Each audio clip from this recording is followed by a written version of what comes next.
जय हिंद दोस्तों, agree Gardens के यूट्यूब चैनल आप लोगों का स्वागत है। तो ये मिनरल न्यूट्रिशन ऑफ प्लांट का पार्ट 2 है। इससे पहले मैंने पार्ट 1 को अपलोड किया है। अगर आप लोगों ने उस वीडियो को नहीं देखा है तो उसका लिंक आप लोगों को डिस्क्रिप्शन बॉक्स में मिल जाएगा। आप लोग उस वीडियो को पहले जाकर देखें तो यह वीडियो आप लोगों को ज़्यादा अच्छे से समझ में आएगी। तो मैं इस वीडियो को स्टार्ट करने से पहले मैंने फर्स्ट पार्ट में जो पढ़ाया था उसको मैं पहले ब्रीफ कर देता हूँ। तो उसमें हम लोगों ने पढ़ा था कि जो है basic need of all living organism are same, मतलब कि जितने भी लिविंग ऑर्गेनिज्म होते हैं उनका बेसिक नीड सेम होता है।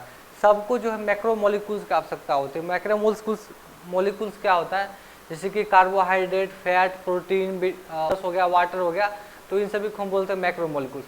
1860 ईस्वी में जूलियस वॉन सेक नामक वैज्ञानिक ने यह प्रूव किया कि हम लोग जो है प्लांट को सॉइललेस मीडियम यानी कि हाइड्रोपोनिक्स तकनीक से भी ग्रो कर सकते हैं। का मतलब हुआ क्या कि प्लांट के ग्रोथ एंड डेवलपमेंट के लिए प्लांट में जो सॉइल में जो न्यूट्रिएंट अवेलेबल है, जो न्यूट्रिएंट उपस्थित है वो आवश्यक है, वो इसेंशियल है, ना कि सॉइल इसेंशियल है। सॉइल तो केवल जो है प्लांट को मैकेनिकल सपोर्ट यानी कि उसको जो है खड़े रहने में हेल्प करता है, उसके जड़ को पकड़ कर रखता है। ठीक है। उसके बाद हम लोगों ने देखा था कि जो है प्लांट के अंदर मोर देन 60 से अधिक प्रकार के एलिमेंट पाए जाते हैं, लेकिन ओनली 17 आर इसेंशियल। इसेंशियल कहने का मतलब है कि अगर प्लांट में उस पोषक तत्व की कमी आ जाए तो प्लांट अपने जीवन चक्र को पूरा नहीं कर पाएगा, प्लांट सर्वाइव नहीं कर पाएगा, प्लांट मर जाएगा। तो 17 ऐसे एलिमेंट है जो सभी प्लांट के लिए चाहिए। मतलब अगर उनमें से अगर एक भी पोषक तत्व की कमी होगी तो प्लांट अपने लाइफ साइकिल को पूरा नहीं कर पाएंगे।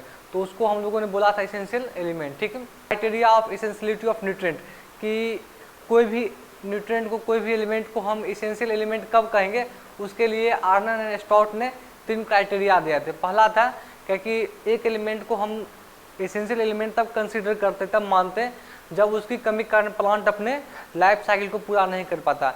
लाइफ साइकिल का मतलब उसमें वेजिटेटिव और रिप्रोडक्टिव ग्रोथ नहीं होगा, मतलब क्या कि उसका ग्रोथ एंड डेवलपमेंट नहीं होगा, उसमें सीड सेटिंग नहीं होगा। सेकेंड था कि अगर प्लांट में एक्स एलिमेंट कमी है तो उसको हम एक्स के द्वारा ही सप्लाई कर सकते हैं, मगर प्लांट में अगर मैग्नीशियम कमी है तो उसकी कमी को जो है मैग्नीशियम के द्वारा हम लोग ठीक कर सकते हैं। ये था second criteria for essentiality by Arnon Stout. ठीक है। थर्ड क्या था, क्या कि जो इसेंशियल न्यूट्रिएंट होते हैं वो प्लांट के मेटाबॉलिक एक्टिविटी में डायरेक्टली इन्वॉल्व होते हैं।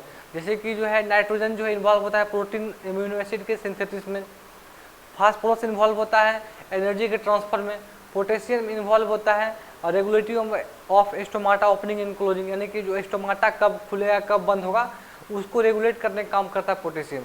मतलब क्या कि अगर वो मेटाबॉलिक एक्टिविटी में इन्वॉल्व है तब हम उसको इसेंशियल एलिमेंट कहेंगे। ठीक है। यानी क्या कि अगर कोई एलिमेंट इन तीनों क्राइटेरिया को पूरा कर रहा है तब हम उसको बोलेंगे यह इसेंशियल एलिमेंट है।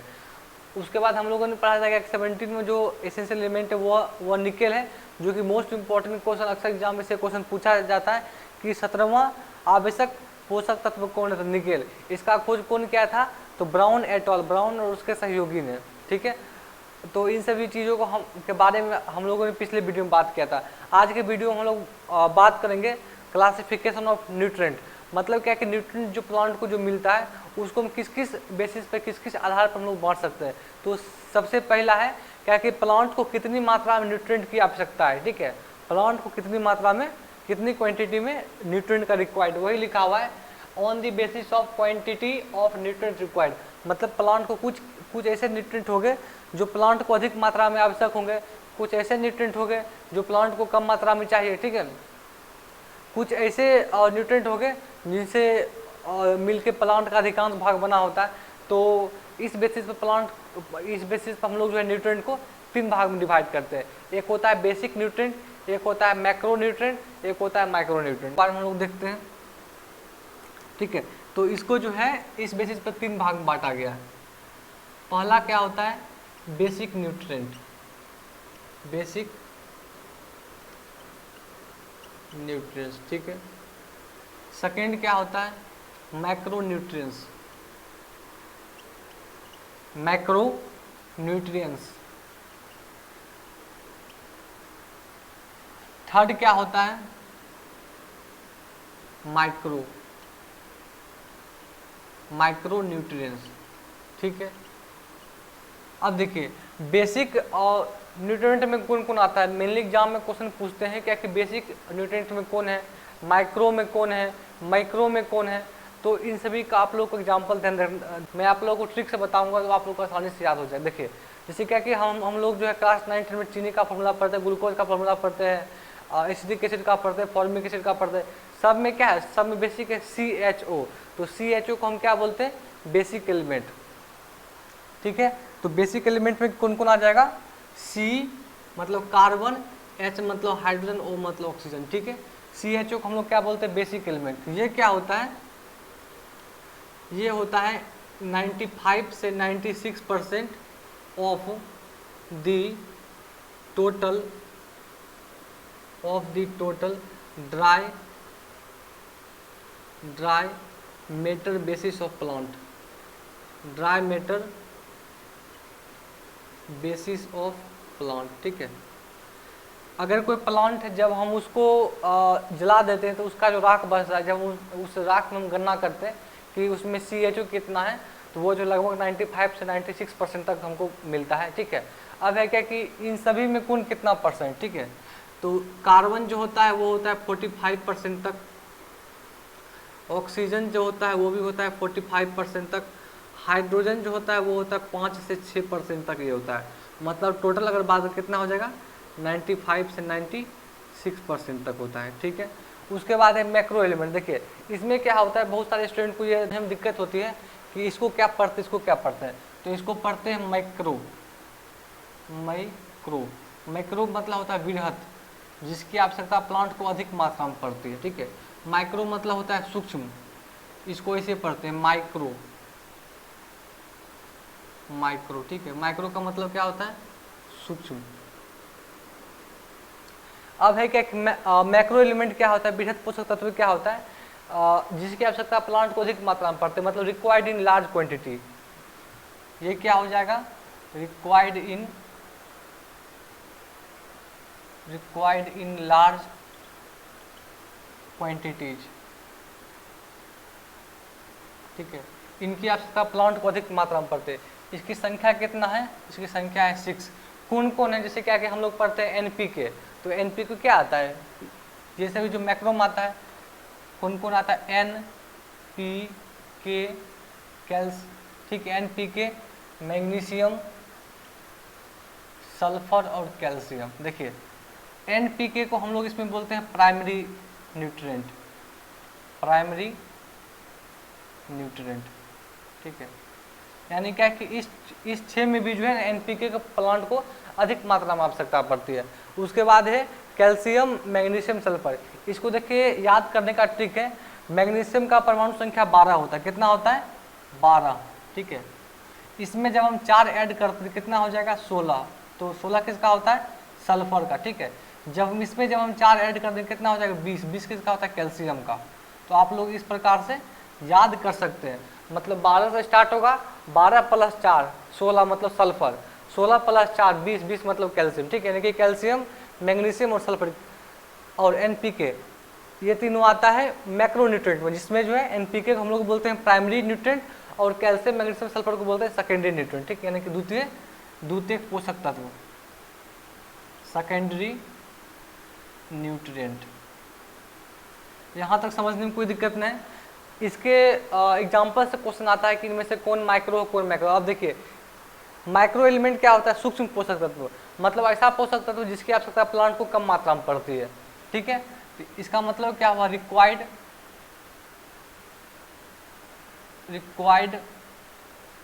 इन क्या होगा, less quantity, required in less quantity. ठीक है, इसकी कितना संख्या है, देखिए यहाँ पर 3 हो गया, यहाँ पर 6 हो गया। ठीक है, इसका कितना संख्या है, 3। 3 से कितना हो गया, 9।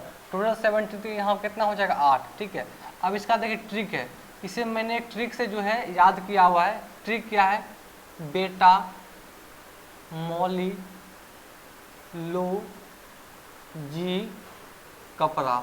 ठीक है, बेटा मौली लोजी कपड़ा, और क्या है, क्लोरीन, मैग्नीज और निकेल। इन तीनों को आप लोग ऐसे ही याद कर लो। देखिए इसमें क्या है, बेटा मतलब हो गया बोरोन, बेटा का मतलब क्या हो गया, 20 क्या होता है, बोरोन। ठीक है। मोलिस क्या होता है? मोलिब्डेनम, ठीक है। एमओ का मतलब क्या होता है? मोलिब्डेनम।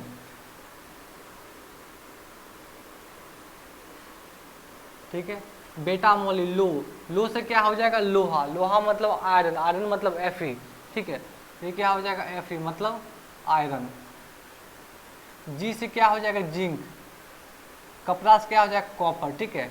तो इसका क्या ट्रिक होगा? बेटा मोली लो जी कपड़ा, बोरोन बेटा मोली, मोली से मोलिब्डेनम, लो से लोहा, जी से जिंक, कपड़ा से कॉपर और क्लोरीन मैग्नीज निकल, यानी कितना? 5 3 8। इसका कितना संख्या? 8। तो इन सभी ये मोस्ट इंपॉर्टेंट क्वेश्चन है। इससे अक्सर एग्जाम में क्वेश्चन आते हैं क्या कि कौन माइक्रो है, कौन मैक्रो एलिमेंट है, संख्या कितना है, ठीक है। तो इन सभी चीज़ों का आप लोग को ध्यान में रखना है। अब हम लोग बात करेंगे कि जो है बेनिफिशियल एलिमेंट क्या होता है और फंक्शनल एलिमेंट क्या होता है। देखिए पहले आप समझ लीजिए, तब मैं इसको लिख के बता दूंगा। बेनिफिशियल एलिमेंट का मतलब होता है कुछ ऐसे एलिमेंट होते हैं जो इसेंशियलिटी के तीनों क्राइटेरिया को पूरा नहीं करते हैं, केवल 1 या 2 क्राइटेरिया को पूरा करते हैं। इसका मतलब हुआ कि वो सभी प्लांट के लिए आवश्यक नहीं है, लेकिन कुछ प्लांट के लिए आवश्यक है। कहने का मतलब प्लांट स्पेसिफिक है। तो ऐसे एलिमेंट को हम लोग क्या बोलते हैं? Beneficial element. मतलब सब प्लांट को नहीं, लेकिन कुछ प्लांट को इसकी आवश्यकता होती है, ठीक है। तो अब हम लोग बात करेंगे कौन सा element? Beneficial element. Beneficial element, ठीक है। आप लोग समझ गए। तो इसकी संख्या कितना है? 4 है। इसमें कौन कौन आता है उससे एग्जाम्पल से क्वेश्चन आते हैं। इसमें आता है सोडियम, ठीक है, सिलिकॉन, और क्या आता है? सोडियम आता है, सिलिकॉन आता है, वेनेडियम आता है, कोबाल्ट आता है। सोडियम जो है आर्टिप्लेक्स, आर्टिप्लेक्स प्लांट होता है, ठीक है, उसके लिए उपयोगी होता है। सिलिकॉन जो है राइस फील्ड के लिए आवश्यक होता है। वेनेडियम जो है ये ग्रीन एल्गी प्लांट के लिए आवश्यक होता है, ग्रीन एल्गी। और कोबाल्ट जो है वो लेग्यूम्स के लिए आवश्यक होता है, जिसमें ये और ये इम्पॉर्टेंट है। इन दोनों से क्वेश्चन आता है कि कोबाल्ट जो है किस प्रकार के प्लांट के लिए बेनिफिशियल एलिमेंट है। तो क्या लेग्यूम्स के लिए। सिलिकॉन जो है किस प्रकार के प्लांट के लिए बेनिफिशियल एलिमेंट, तो क्या हो जाएगा? वो हो जाएगा राइस के लिए, ठीक है। उसके बाद एक आता है फंक्शनल एलिमेंट। क्या आता है? Functional element. ये मोस्ट इंपॉर्टेंट है, फंक्शनल एलिमेंट। देखिए क्या होता है फंक्शनल एलिमेंट? फंक्शनल एलिमेंट का मतलब होता है ऐसे एलिमेंट जो प्लांट के अंदर कोई ना कोई फंक्शन को परफॉर्म कर रहे होते हैं, उसको हम क्या बोलते हैं? Functional element. जैसे क्या कि हम लोग अभी पढ़े क्या 17 जो एसेंशियल एलिमेंट होते हैं, तो क्या होता है क्या कि ये भी तो कुछ न कुछ फंक्शन को परफॉर्म कर रहे हैं। जैसे क्या कि नाइट्रोजन जो है प्रोटीन के सिंथेसिस कर रहा है, अमीनो एसिड का सिंथेसिस कर रहा है, ठीक है। तो 17 ये हो गया और ये 4 हो गया। ये भी तो कुछ न कुछ प्लांट के प्लांट के अंदर कुछ फंक्शन को परफॉर्म कर रहे हैं। फंक्शनल एलिमेंट का मतलब होता है कोई भी प्लांट के अंदर अगर कोई भी एलिमेंट कुछ फंक्शन को परफॉर्म कर रहा है उसको बोलता है फंक्शनल एलिमेंट, ठीक है। तो 17 हो जाएगा एसेंशियल और 4 क्या हो जाएगा? बेनिफिशियल। यानी क्या कि एसेंशियल ये हो गया और ये क्या हो गया? बेनिफिशियल। ये दोनों को हम लोग मिलाकर क्या बोलते हैं? इसको मिलाकर बोलते हैं कितना होगा? 21। इसको मिलाकर हम लोग क्या बोलते हैं? Functional element. तो इसकी संख्या से क्वेश्चन आता है क्या कि फंक्शनल एलिमेंट का संख्या कितना है, ठीक है, कितना हो जाएगा? 21, ठीक है। और इससे एक और क्वेश्चन आता है क्या कि फंक्शनल एलिमेंट टर्म किसने दिया था? तो एक वैज्ञानिक, तो उनका नाम था टर्म, ठीक है। टर्म किसने दिया था? एक वैज्ञानिक, उनका नाम DJ निकोलस। DJ निकोलस कब दिया था? तो 1963 में दिया था, ठीक है। 1963 में जो है निकोलस नाम के वैज्ञानिक ने जो है फंक्शनल एलिमेंट का मतलब कि टर्म दिया था, ठीक है। ये भी क्वेश्चन पूछा जाता है, इंपॉर्टेंट क्वेश्चन है। और जिस समय इन्होंने जो है फंक्शनल एलिमेंट के बारे में बताया था उस समय केवल 20 एलिमेंट थे, 20 एलिमेंट, ठीक है। बाद में क्योंकि उस समय क्या था, निकेल का खोज नहीं हुआ था, तो अगर पूछा जाए कि निकोलस ने जिस समय फंक्शनल एलिमेंट के बारे में बताया था उसमें कितने फंक्शनल एलिमेंट थे, तो कितना हो जाएगा? 20, ठीक है। लेकिन जब निकेल को जब एसेंशियल एलिमेंट के रूप में खोजा गया तो इसकी संख्या कितना हो गया? 21। यानी कि अगर पूछा जाए कि 21वां जो है ये फंक्शनल एलिमेंट कौन है, 21वां जो है फंक्शनल एलिमेंट कौन है, तो क्या हो जाएगा, निकेल। ठीक है, यहाँ तक आप लोग को चीज़ समझ में आया होगा। अगर चीज़ आप लोग को समझ में आ रहा है तो आप लोग वीडियो को लाइक ज़रूर कीजिए, क्योंकि अगर आप वीडियो को लाइक कीजिएगा तो हम लोग को थोड़ा सा मोटिवेशन मिलता है कि नहीं, कि वीडियो को जो रोज़ हम लोग बनाना चाहिए। तो हम लोग अपना कुछ टाइम निकाल कर वीडियो को बनाएंगे।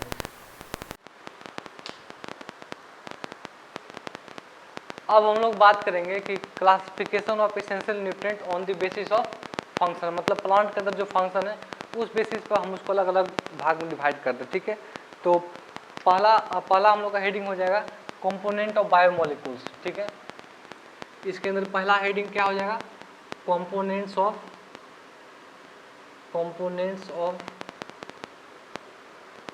बायोमोलिक्यूल्स।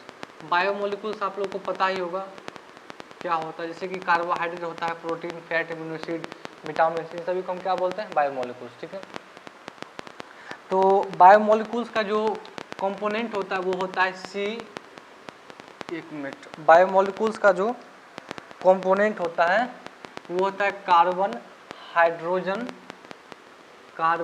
हाइड्रोजन, ऑक्सीजन और नाइट्रोजन। ठीक है, अगला है ये। ठीक है, उसी में है, अगला है कि कुछ क्या होगा कि कुछ कंपोनेंट होगा प्रोटोप्लाज्मिक का, यानी क्या कि element component of protoplasm, component of protoplasm या प्रोटोप्लाज्मिक एलिमेंट कौन कौन है, प्रोटोप्लाज्मिक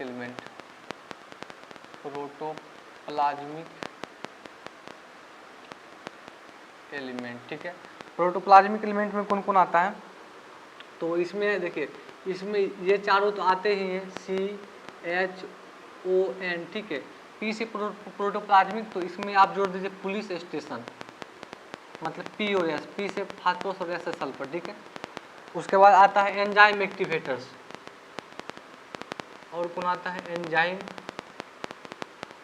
एक्टिवेटर्स, कि कौन कौन से ऐसे एलिमेंट जो एंजाइम को एक्टिवेट करने का काम करते हैं। तो ये जो है मैग्नीशियम आयन है, मोलिडेनम है और जिंक आयन है। ठीक है, मैग्नीशियम जो है वो पेपकेज, वो क्या है, पेपकेज और रूबिस्को को जो है एक्टिवेट करने का काम करता है। इंपॉर्टेंट है ये भी, कॉम्पिटिटिव एग्जाम में इससे क्वेश्चन आता है। ठीक है, मोलिब्डेनम जो है ये जो है नाइट्रोजिनेज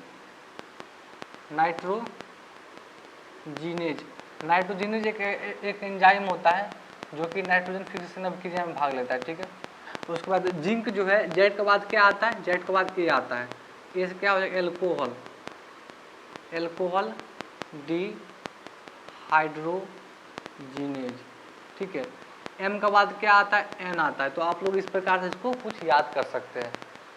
जेड के बाद ए आता है तो ए से हो जाएगा एल्कोहल डिहाइड्रोजिनेज, एम के बाद है ना MO, MNO, एम के बाद एन से क्या हो जाएगा, नाइट्रोजिनेज एंजाइम। ठीक है, मैग्नीशियम क्या, पेपकेज और रूबिस्को एंजाइम, ये तीनों इंपॉर्टेंट है। इसे भी कभी कभी क्वेश्चन आता है कि जो है नाइट्रोजिनेज एंजाइम को एक्टिवेट करने में कौन सा एलिमेंट हेल्प करता है, तो मोलिब्डेनम। एल्कोहल डिहाइड्रोजिनेज एंजाइम को एक्टिवेट करने में कौन सा एलिमेंट भाग लेता है, तो जिंक। ठीक है, पेपकेज और रूबिस्को एंजाइम को एक्टिवेट करने में कौन सा एलिमेंट भाग लेता है, तो क्या हो जाएगा, तो ये हो जाएगा मैग्नीशियम। ठीक है, उसके अलावा को एक अगला क्लासिफिकेशन है। ठीक है, on the basis of energy related compound. ठीक है, on the basis of energy related compounds, यहाँ हो जाएगा एनर्जी रिलेटेड कंपाउंड्स। ठीक है, इसमें कौन कौन सा हो जाएगा, देखिए इसमें सबसे पहला आप लोग जो होते हैं, हाँ लिखिए कि इसमें फास्फोरस जो होता है वो ATP से संबंधित है, मतलब ATP का जो मुख्य अवयव क्या है, फास्फोरस है। ATP का फुल फॉर्म क्या होता है, एडिनोसाइन ट्राइफॉस्फेट। देखिए यहाँ पर फॉस्फेट है, फॉस्फेट मतलब क्या है, फॉस्फोरस से है। ठीक है, उसके बाद मैग्नीशियम जो है क्लोरोफिल का एक मुख्य अवयव है, बहुत बार कॉम्पिटिटिव एग्जाम में से क्वेश्चन आया है कि जो क्लोरोफिल का मुख्य अवयव क्या है, क्लोरोफिल, ठीक है। उसके बाद है कि जो है स्टोमाटा को ओपनिंग और क्लोजिंग में कौन सा एलिमेंट भाग लेता है, ठीक है। Regulation of stomata opening and closing, ठीक है। तो ये क्या हो जाएगा, पोटेशियम आयन, ठीक है। पोटेशियम आयन जो है उसमें भाग लेता है। अब हम लोग बात करते हैं फ्रेमवर्क एलिमेंट क्या होता है, ठीक है। तो कार्बन, हाइड्रोजन और ऑक्सीजन को हम लोग क्या बोलते हैं, फ्रेमवर्क एलिमेंट, ठीक है। और यह जो है प्लांट का 95 से 96% तक जो है ड्राई मैटर बेसिस होता है। मतलब कि प्लांट का जो ड्राई मैटर होता है उसमें 95 से 96% कौन होता है, CH होता है, जिसमें जो है कार्बन होता है 45%, ऑक्सीजन होता है 45%, हाइड्रोजन होता है 5 से 6%, ठीक है। ये आप लोग को ध्यान में रखना है। आगे एक होता है क्रिटिकल एलिमेंट ऐसे एलिमेंट होते हैं जिनका अगर प्लांट को कमी हो जाए तो प्लांट में ईल्ड बहुत ज़्यादा इफेक्ट पड़ जाएगा। तो इसमें आता है NPK, इसलिए प्लांट इनको क्या होता है ऊपर से अप्लाई करते हैं, ठीक है। NPK को हम लोग क्या बोलते हैं, क्रिटिकल एलिमेंट। उसके बाद ठीक है, ये हो गया। तो इन तीनों में क्या होता है, क्या कि कार्बन जो है, मतलब कि कार्बन जो है प्लांट को कार्बन डाइऑक्साइड जो कि एटमॉस्फेयर से मिल जाता है, हाइड्रोजन जो है प्लांट को वाटर से मिल जाता है, ठीक है। और ऑक्सीजन जो प्लांट को वो भी जो है कार्बन डाइऑक्साइड से मिल जाता है, ठीक है। यानी क्या कि तीन एलिमेंट जो होता है प्लांट में वो जो है एटमॉस्फेयर और वाटर से फुलफिल हो जाता है। और जो रिमेनिंग 40 बचते हैं, रिमेनिंग 40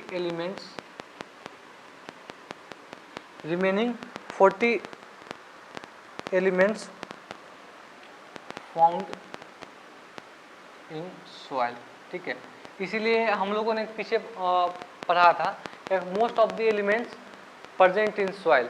मोस्ट ऑफ मतलब अधिकांश जो सॉइल में प्रेजेंट होते, लेकिन सब प्रेजेंट नहीं होते, ठीक है। आप लोग इस पॉइंट को ध्यान में रखना है।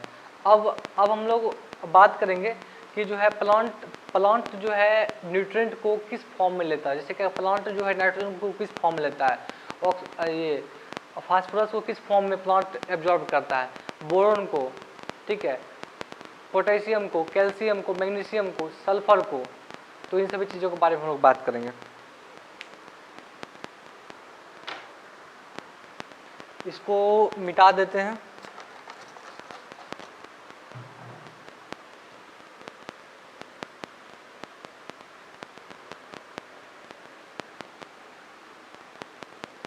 इससे भी जो बहुत बार क्वेश्चन आता है कि प्लांट जो है किस पोषक तत्व को किस रूप में जो लेता है, ठीक है।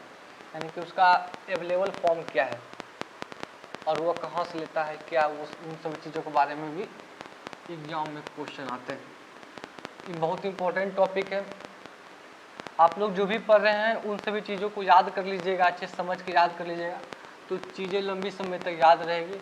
और यह एक इम्पॉर्टेंट चैप्टर है, यह फर्स्ट सेमेस्टर में पढ़ना ही है, इसके साथ ही यह 5th सेमेस्टर में पढ़ना है, ठीक है। BSc एग्रीकल्चर के 5th सेमेस्टर में भी पढ़ना है। चलिए, तो अब हम लोग बात करेंगे कि सोर्स एंड अवेलेबल, ठीक है। यानी क्या कि उसका कौन सा सोर्स है और वह किस फॉर्म में वह जो प्लांट उसको जो है लेता है। तो सबसे पहले हम लोग बात करते हैं कार्बन का, ठीक है। कार्बन जो है प्लांट कार्बन डाइऑक्साइड से ले लेता है।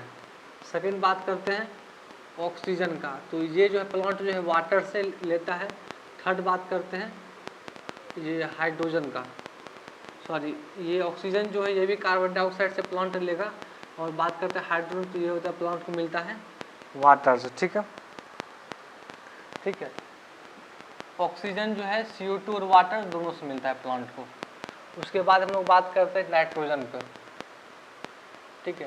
तो नाइट्रोजन जो है प्लांट दो फॉर्म में एब्जॉर्ब करता है, एक होता है NO3- और एक होता है NH4+। NO3 माइनस को हम लोग बोलते हैं नाइट्रेट आयन। NO3 माइनस को हम लोग क्या बोलते हैं? Nitrate ion. और NH4 प्लस को बोलते हैं हम लोग अमोनियम आयन। Ammonium ion. जिससे क्या कि ये जो हम लोग बात करें किस फॉर्म में एब्जॉर्ब करता है, इसका मतलब क्या हुआ, ठीक है, उसको फॉर्म बदलने की क्या आवश्यकता पड़ा। जैसे क्या कि हम लोग जब अगर इसको हम लोग एक अच्छे एग्जांपल समझ सकते हैं, जैसे क्या कि हम लोग खाने में क्या खाते हैं, हम लोग खाने में जो है रोटी खाते हैं, चावल खाते हैं। तो हम लोग जो रोटी खा रहे हैं वो कहाँ से आता है? तो वह जो है गेहूँ से आता है। तो हम लोग तो कभी ऐसा नहीं करते हैं कि हम लोग जो है फील्ड पर गए, गेहूं का जो प्लांट है उसे जो है क्या कि जो गेहूं का जो दाना है उसको छील के मतलब क्या कि दाना को हम लोग डायरेक्टली कंज्यूम कर गए। कभी हम लोग ऐसा नहीं करते। उसको हम लोग जो जब गेहूं जब मेच्योर हो जाता है तो हम लोग उसको हार्वेस्ट करते हैं, उसको धो के अच्छा सुखाते हैं, मिल में ले जाकर पिसाते हैं, घर में फिर उसको लाते हैं, गूँथते हैं, उसको तब फिर रोटी बनाते हैं, तब खाते हैं। मतलब उस फॉर्म में हम लोग उसको लेते हैं जिस फॉर्म में वो हमारे अंदर पच सके, है ना, हमारे अंदर जिस फॉर्म उसको डाइजेस्ट करे। उसी प्रकार से प्लांट भी जो है न्यूट्रिएंट को उस फॉर्म में एब्जॉर्ब करता है जिस फॉर्म में उसको वो जो है पचा सके, ठीक है, जिस फॉर्म में वो इसको जो ले सके, है ना। हम लोग जिस प्रकार से वीट खा रहे वीट, लेकिन उसको अपटेक कर रहे हैं, उसको ले रहे हैं रोटी के रूप में, उसी प्रकार से प्लांट ले रहा है नाइट्रोजन नहीं, लेकिन उसको किस रूप में ले रहा है? तो वो ले रहा है नाइट्रेट आयन और अमोनियम आयन के रूप में, ठीक है। और इस दोनों में जो है नाइट्रेट आयन जो वो है मोस्ट कॉमन, यानी कि मोस्ट ऑफ द प्लांट जो है वो नाइट्रेट आयन के रूप में जो है ये नाइट्रोजन को एब्जॉर्ब करता है। मोस्ट कॉमन क्या है? वो है नाइट्रेट, ठीक है। अब है क्या कुछ कुछ प्लांट जो है वो नाइट्रोजन को अमोनियम फॉर्म में एब्जॉर्ब करता है। तो कौन कौन से ऐसा प्लांट है? सबसे राइस हो गया, इसके एग्जाम्पल से क्वेश्चन आते हैं। RS से क्या हो जाएगा? शुगर केन, ठीक है, T से T, इसका एक ट्रिक है RST, ठीक है। प्लांट जो है अमोनियम, मतलब कौन कौन सा ऐसा प्लांट है जो नाइट्रोजन को अमोनियम आयन के रूप में ऑब्जर्व करता है? तो RST, R से राइस, S से शुगर केन, T से T। बहुत इंपॉर्टेंट क्वेश्चन इस एग्जाम में क्वेश्चन आता है, ठीक है।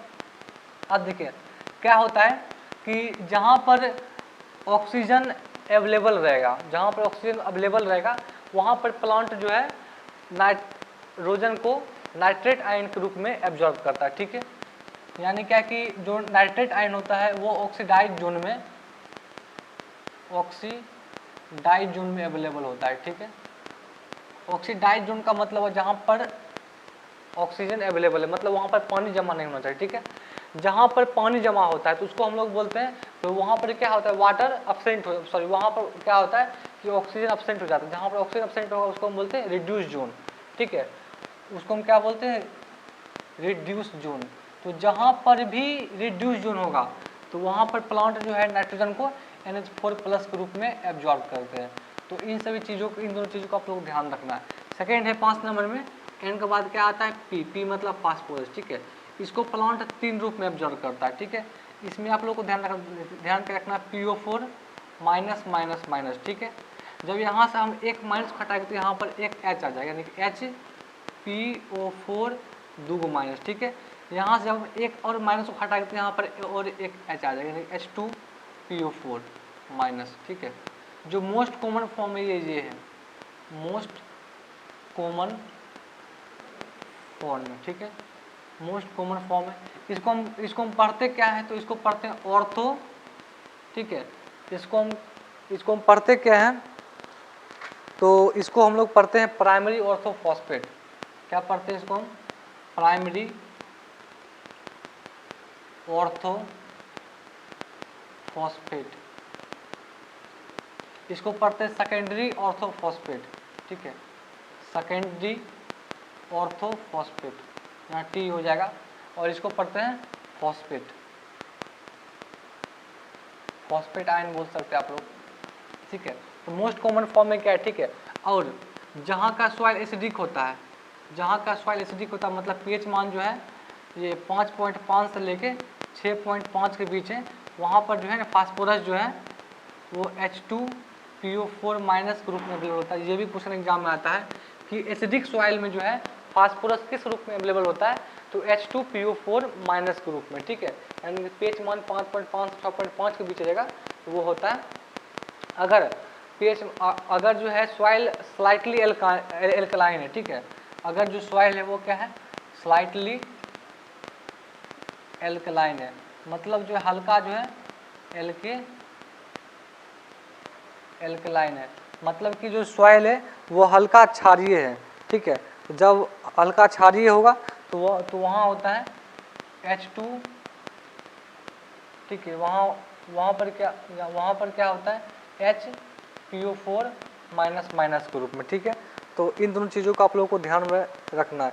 और जहाँ का pH मान न्यूट्रल होता है, मतलब pH मान क्या होता है, मतलब 7 के आसपास होता है, तो वहाँ पर होता है HPO4 माइनस के रूप में भी और H2PO4, ठीक है, यहाँ 2 माइनस होगा माइनस के रूप में, ठीक है। तो इसमें से जो है ये क्वेश्चन बहुत बार आता है, एसिडिक सॉइल में फास्फोरस किस रूप में प्रेजेंट होता है, तो H2PO4 माइनस के रूप में। इसको क्या पढ़ते हैं, प्राइमरी ऑर्थोफॉस्फेट पढ़ते हैं। यहाँ तक आप लोग को समझ में आ रहा होगा। थर्ड क्या है हम लोग का, पोटेशियम। पोटेशियम हम लोग के लिखते हैं के, यह जो है प्लांट के प्लस के रूप में लेता है। उसके बाद क्या था, साथ में कैल्शियम, ये मैग्नीशियम, तो मैग्नीशियम प्लांट लेता है Mg प्लस या +2 इसी को बोल सकते हैं आप, ठीक है।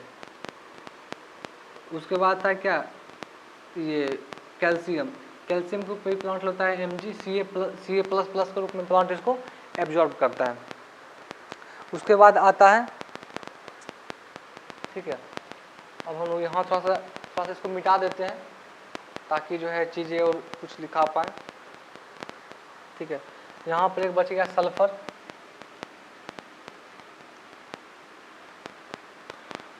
ठीक है, सल्फर को प्लांट एब्जॉर्ब करता है SO4 माइनस, इसको हम क्या पढ़ते हैं, सल्फेट आयन, ठीक है, सल्फेट आयन के रूप में प्लांट इसको एब्जॉर्ब करता है। NPK कैल्शियम मैग्नीशियम सल्फर पढ़ लिए। उसके बाद क्या हम पढ़ते हैं, बोरोन, बेटा। बोरोन जो होता है वो H3BO3 या H2, यहाँ से खटे करके ऊपर माइनस आ जाएगा H2BO3 माइनस के रूप में प्लांट उसको जो है एब्जॉर्ब करता है, ठीक है। बेटा के बाद क्या होता है, मॉली से क्या होता है, मॉलिडेनम, ठीक है। मॉलिडेनम होता है MOO4 माइनस के रूप में, ठीक है। और मॉलिडेनम को हम लोग कहते हैं अल्ट्रा माइक्रोन्यूट्रेंट। अल्ट्रा माइक्रोन्यूट्रेंट का मतलब, अल्ट्रा मतलब होता है सबसे कम, अति सूक्ष्म, ठीक है। जिससे क्या सूक्ष्म पोषक तत्व हम लोग 8 को पढ़ते हैं, तो उन सभी में भी क्या होता है, प्लांट को MO यानी कि मॉलिडेनम की आवश्यकता सबसे कम मात्रा में पड़ती है, तो उसको बोलते हैं अल्ट्रा माइक्रोन्यूट्रेंट। इससे भी क्वेश्चन आता है, ठीक है, कि अल्ट्रा माइक्रो और न्यूट्रेंट कौन है, तो ये है मोलिब्डेन, ठीक है। इसको हम क्या पढ़ते हैं, इसको पढ़ते हैं मोलिब्डेट आयन, इसको हम पढ़ते हैं, ठीक है। बेटा मॉली लो से क्या होगा, लोहा जो प्लांट होता है Fe2+ के रूप में और Fe3+ के रूप में, ठीक है। अगर जिसमें क्या होता है, क्या जिसमें चार्ज कम होता है उसको प्लांट जो है वो अवेलेबल होता है रिड्यूस जोन में, इसको ध्यान रखना, रिड्यूस जोन में। जिसमें चार्ज अधिक होगा वो प्रेजेंट होगा ऑक्सीडाइज जोन में, ऑक्सीडाइज जोन में वो प्रेजेंट होता है, ठीक है। बेटा मॉली जी से क्या होगा, जिंक होता है Zn+2 के रूप में। बेटा मॉली लोजिक कपड़े में कोई दिक्कत नहीं होगा। बेटा मॉली लोजिक कपड़ा, आगे क्या बच गया, क्लोरीन, तो क्लोरीन होता है Cl- के रूप में। मैग्नीज, ठीक है, मैग्नीज होता है Mn+2 के रूप है, वो होता है Cu+2 के रूप में, ठीक है। मैग्नीज जो होता है वो Mn+2 और Mn+4 के रूप में अवेलेबल होती है, यानी इसमें चार्ज कम है तो ये हो जाएगा रिड्यूस जोन में, ठीक है। इसमें चार्ज अधिक, ये हो जाएगा ऑक्सीडाइज जोन में। इस चीज़ को आप लोगों को जो ध्यान में रखना है, ठीक है।